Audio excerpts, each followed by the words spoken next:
Yeah, I'm just going to step in so that we can reorganize, and then I will hand the meeting over to whoever is elected as chair of the board. So I'm looking for a nomination to appoint a chair of the commission. I nominate Barb as chair. Any other nominations? Okay, do I hear a motion to appoint Barb Dietrich as chair of the commission?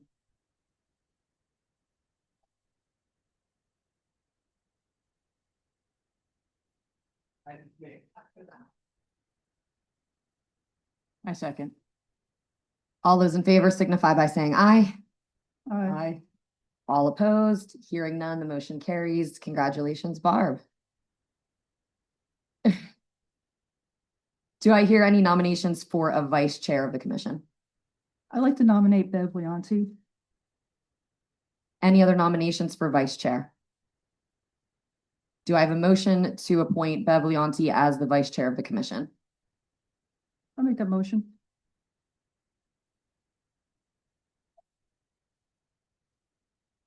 I'll second.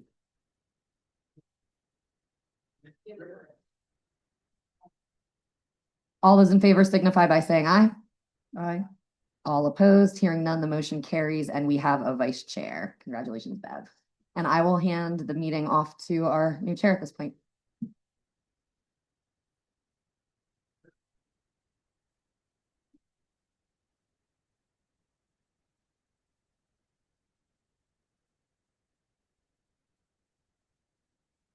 All right, so we have public comment now. Do we have a list of attendees who want to speak?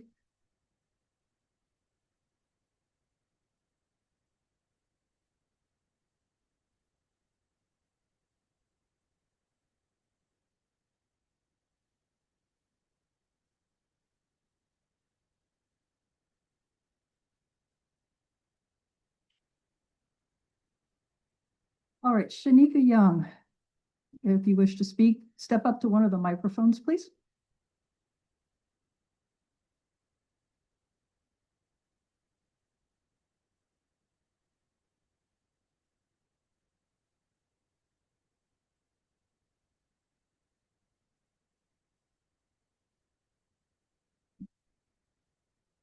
Good evening. My name is Shanika Young, and I live adjacent to 2939 Welsh Road.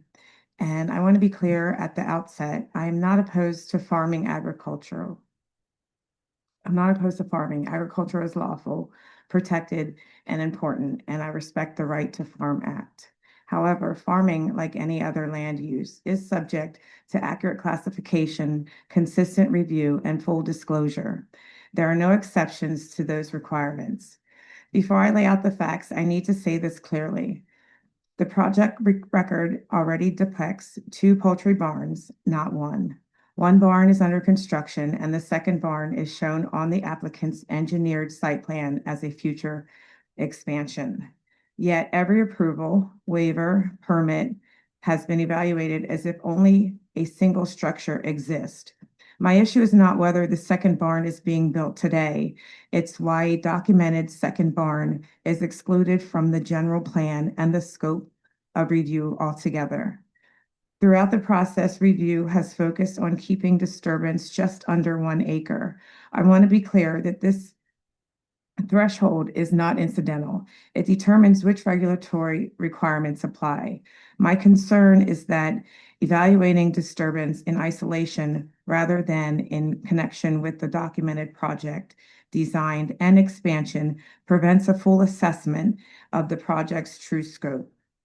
What follows are document facts, not opinions. Fact 1, the applicant's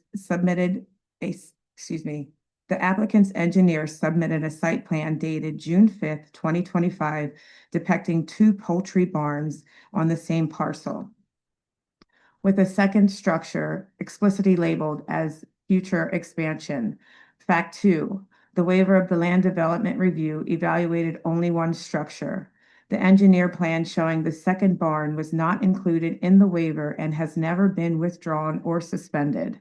Fact 3, internal correspondence obtained through right-to-know request documents discussing among the applicant engineer and the township consultants regarding animal unit thresholds, setback compliances, and the potential for intensive agricultural classifications if the second barn is constructed.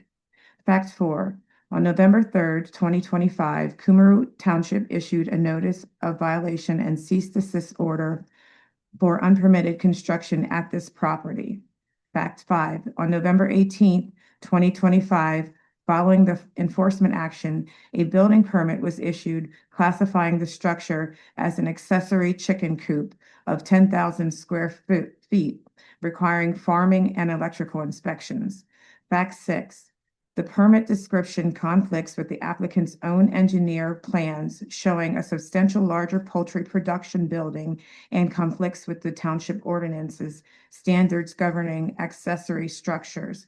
Fact 7, the conservation district erosion and settlement approval limits disturbance to 0.97, 0.98 acres and expressly states that it does not authorize land use changes.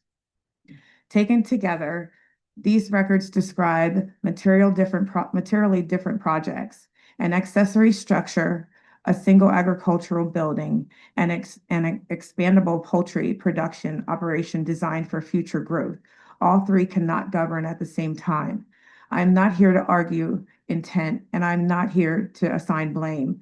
I'm only here because the record is inconsistent, and that inconsistency affects classification, notice, and compliance. I'm asking the planning committee to do its job to reconcile the record, determine the correct classification of this project based on its documented scope, and confirm how it will be reviewed and regulated going forward. Because if the public record cannot be reconciled, then the approvals based on the record cannot be relied upon. Thank you. Thank you, Ms. Young. Any comments or any questions? I'll just point out that when that waiver was approved, it was documented that if the second building ever got constructed, it would likely classify it as intense ag and would more than likely have to come through the formal land development process and need, I think, special exception. If it was now, if the second building was under construction without authorization, I don't know about. I'm just speaking as the planning commission engineer. So it would have to go through formal planning if that second building was ever under construction. If it was being done so illegally, I don't know what actions were taken, to remedy that, Yeah, my understanding that the second structure on the plans were, perhaps future development, and that he would need to come back for approvals for that second building.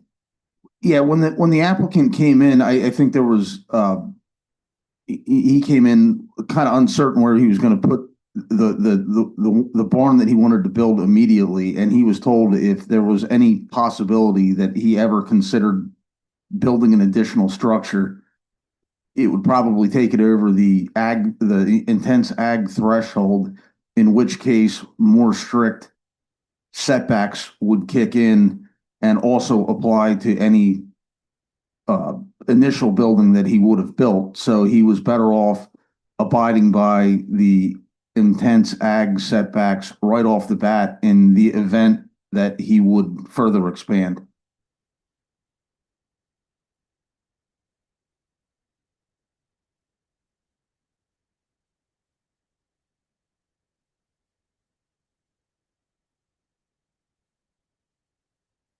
Okay, as an engineer, the building is actually a building for the expansion to be included on it. And my concern is that where it is placed at now, there are wetlands back there. So the fact of keeping this in the threshold of 0.97 is keeping the sediment and erosion inspections from happening. I went back the other night and the stream that used to be there is almost gone. I know that it's winter time and you're not going to have a lot of water flowing back there, but last winter we did. There's a lot of buildings that had been put up at this property place where we were told we were not even allowed to touch the woods back there because of the wetlands. And there are hunting sheds and other things, buildings back there that farming, I guess, is considered allowed in the Farming Act to do. But some of the things that he does is not pretty much deemed welcome, I guess, as far as slaughtering and whatever the case may be.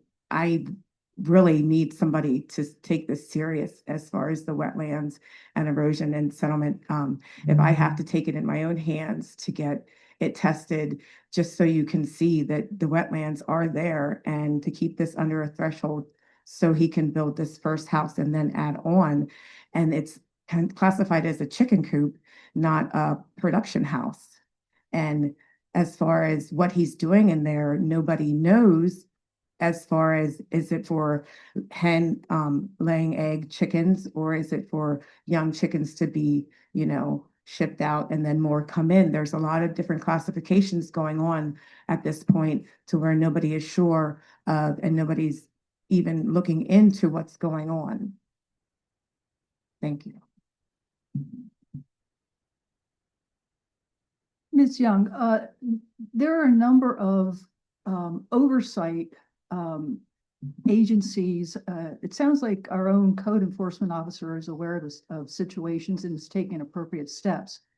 As a farmer, he has to have a manure, correct me if I'm wrong, Steve, has to have a manure management plan. He has oversight by the conservation district. He also has oversight by the state to be able to, that oversight review of his manure management plan. So there is a lot of eyes that have looked at this and are looking at this. And we don't know the nature, as Steve said, we don't know the nature of the violation at this time, but there are a number of agencies or people looking over this particular project. He doesn't have a manure plan. It's in the right to know. So I'm not sure. That's not something that we do. I know it. I understand. Thank you.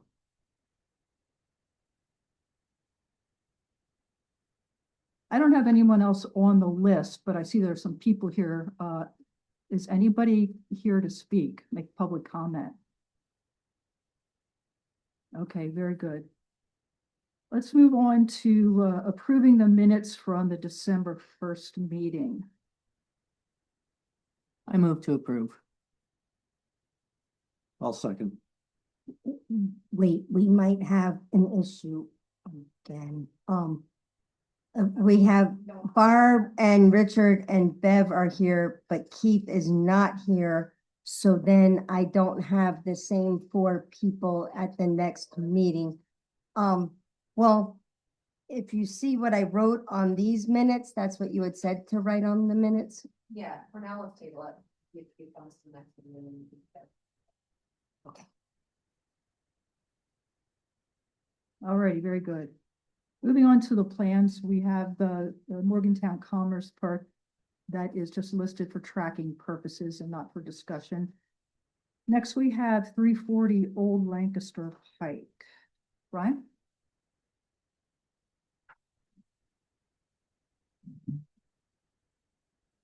Good evening, Brian Folk with C2C Design Group, here for 340 Old Lancaster Pike.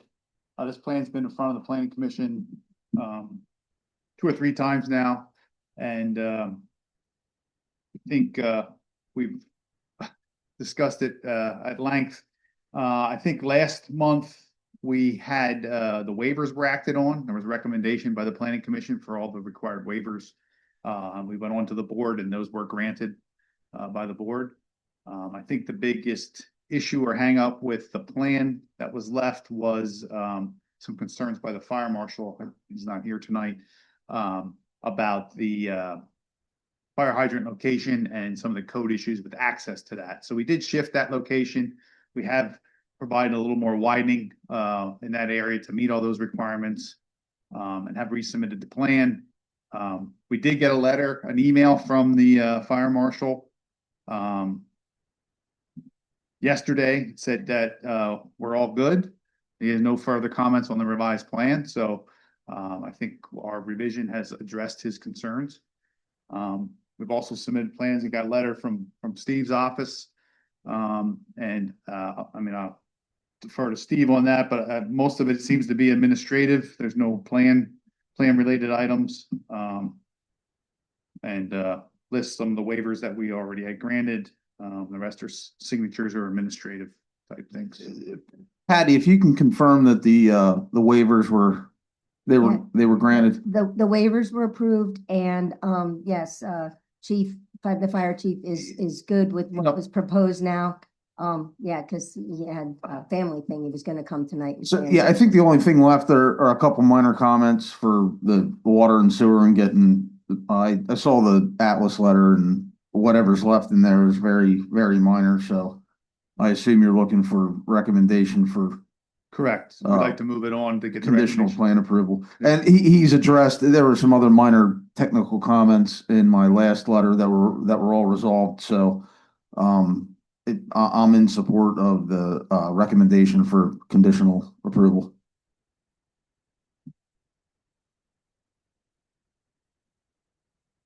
I remember what one of the things had said was about parking along the road and possibly no parking. Trying to remember how that was resolved. I believe we have no parking signs. I don't remember myself.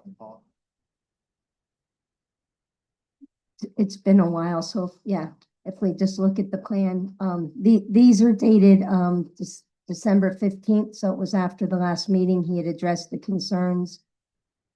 They widened the road right in front of the building. They moved the hydrant down further.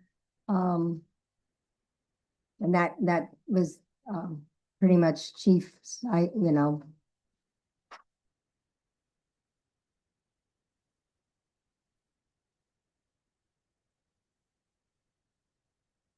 You want to just add that then? Yeah, it doesn't Brian? appear they're on there, but I have no problem. We'll with add that to condition. the record set then.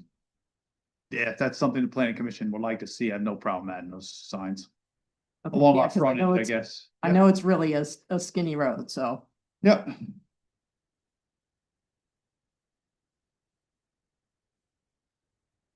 Any other comments?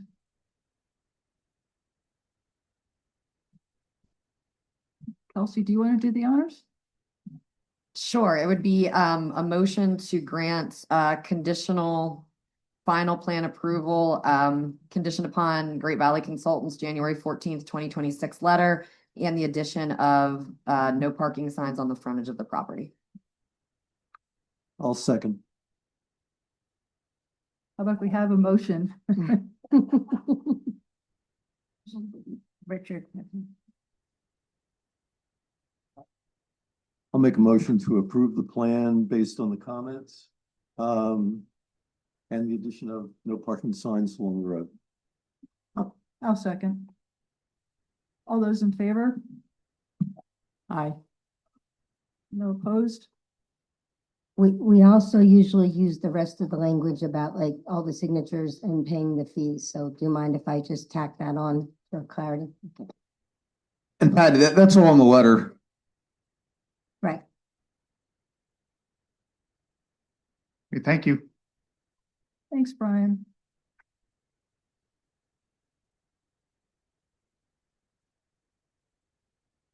Okay, that's it for the plans. The next, One item. second, would you, are you gonna have the plans redone for next Tuesday? Or do you want to come to the February BOC? We come to the board and get approved. I'm not gonna be ready for signature yet, because I want to get through all the sewer and make sure nothing pops up that. But do you want to appear on next Tuesday's meeting? Yes. Okay, then I'll put it on the agenda. Thank you. Okay, that everything, Patty? Okay, the next item is correspondence. The Cumru Township monthly meeting schedules were advertised in the Reading Eagle on January 9th of 2026. I'm assuming that we're going to go back to the first Monday of the month as of February. This is an exception due to schedule conflicts. And I think Labor Day is the only other conflict, but that was all, it was advertised just like we normally do. Very good, thank you. Other business, the Economic Development Steering Committee, their final report was presented on January 13th of 2026 here at the township building. The public was invited to that. Next, we have current vacancies. We need one permanent member and one alternate member. So if anybody knows of anyone that might be interested, please have them contact you, Patty.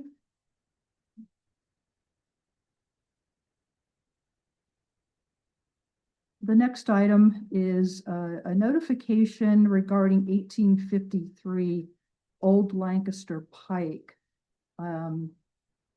Kelsey, do you want to speak on this one a little bit? More detail? Sure. Yeah, this property was referred to the Berks County Blighted Property Review Committee, which is a committee that's charged with reviewing and acting on applications submitted by municipalities for properties that are what they consider to be blighted.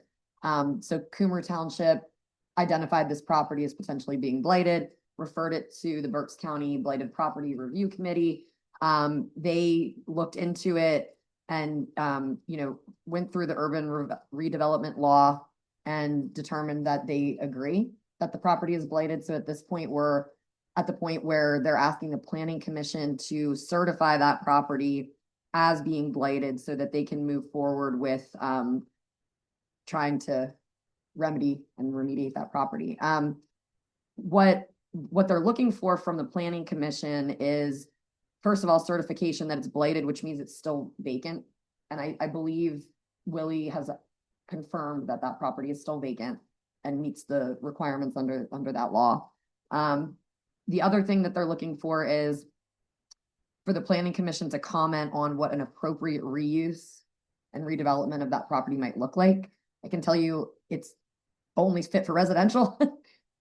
So if the Planning Commission is okay with it, I can approve a letter for Patty to send to the Redevelopment Authority, certifying the property as being blighted and indicating that the Planning Commission would see this property as being residential for reuse. The property is in Goglersville and Old Lancaster Pike, and it's in the area up from the Grange a little bit. So it is clearly a residential neighborhood. I don't think there's really anything else that it could be used for. Yeah, I agree with that. I mean, it's a residential neighborhood. It leads down to Chapel Hill, if you know where golf course is.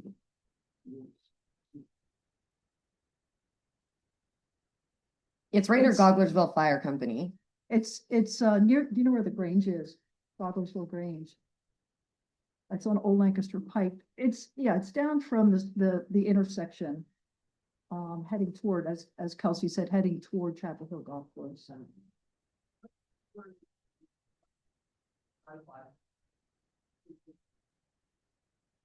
What are they saying the issues were that caused it to be blighted? Do you know?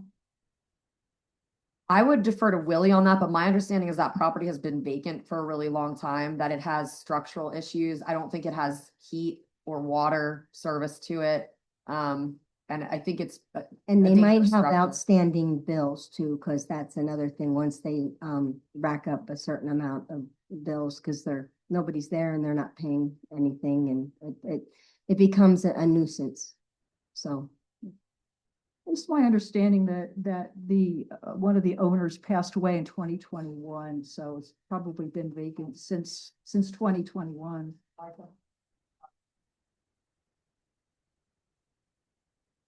It doesn't fall in the MUGC area at all, does it?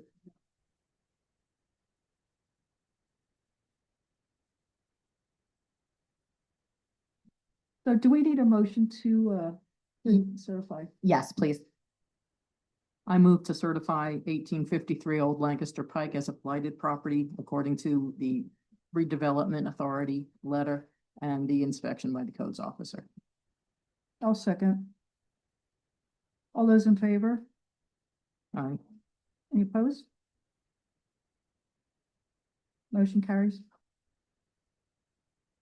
I was busy writing who made the motion and who seconded it. Beth and Barb, thank you.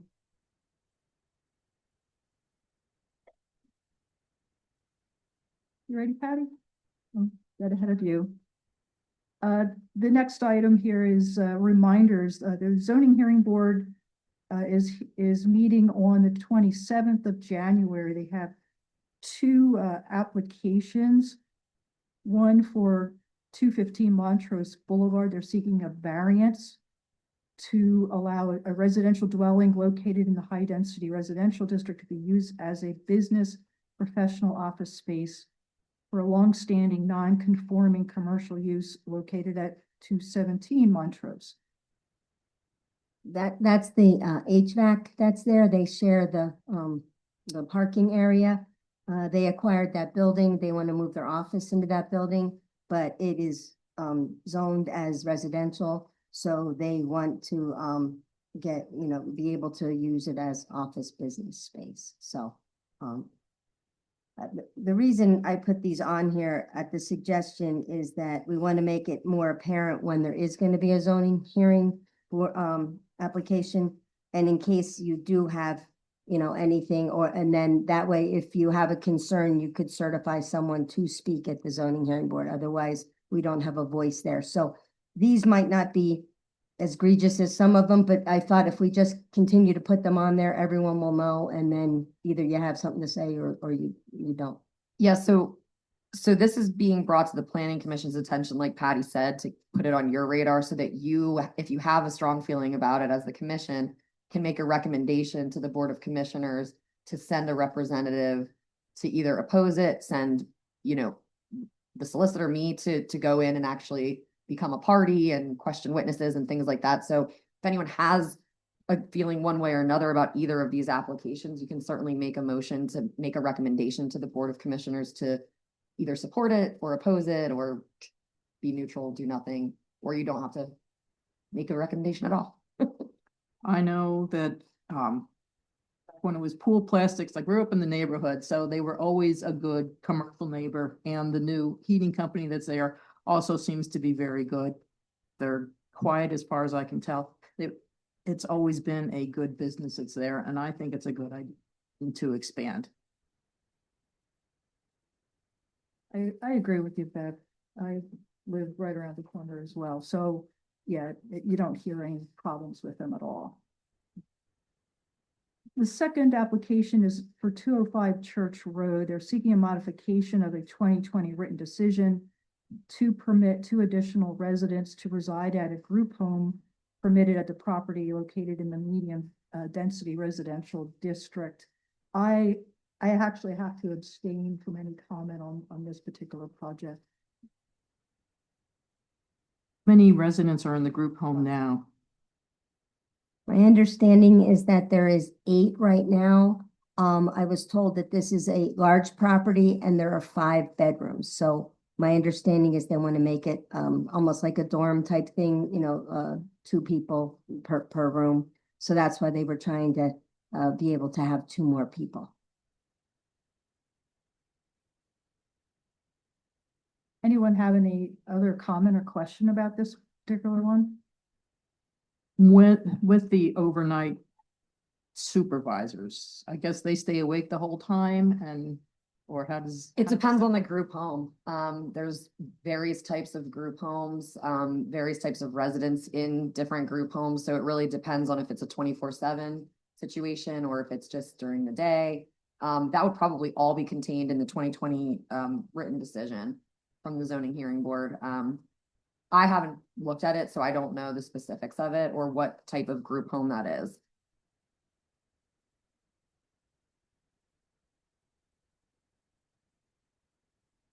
Any other comment? No? Okay. The last item is the next planning commission meeting is February 2nd, 2026 at 6 PM right here. Any other business? Patty, perhaps you could give us an update on what the situation is with the Morgantown Commerce Center? To be honest with you, we have not heard any update. I have not heard any update. As far as I know, it's still in litigation, so maybe Kelsey can address, but we're not involved anymore, so we get it from others, so.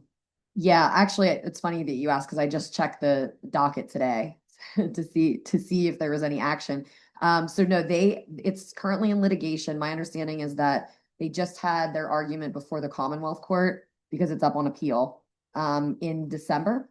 So I wouldn't expect a decision probably till maybe late February or early March. The Commonwealth Court does take some time to issue written decisions. Can we actually take any action on this? No, currently there is a stipulation that was entered into between the parties in the litigation, staying all proceedings until the litigation has been fully and finally adjudicated. Okay, I have several concerns about the project. I know the nature of the project has changed, and I haven't seen any plans to tell us exactly what's going on. Yeah, I know that there was talk about changing the plan and the use of that property to potentially a data center. And then I heard something about maybe residential, but so far there's been nothing submitted. So there's nothing that we can really look at with certainty to analyze and determine whether we feel like it's an appropriate use or not.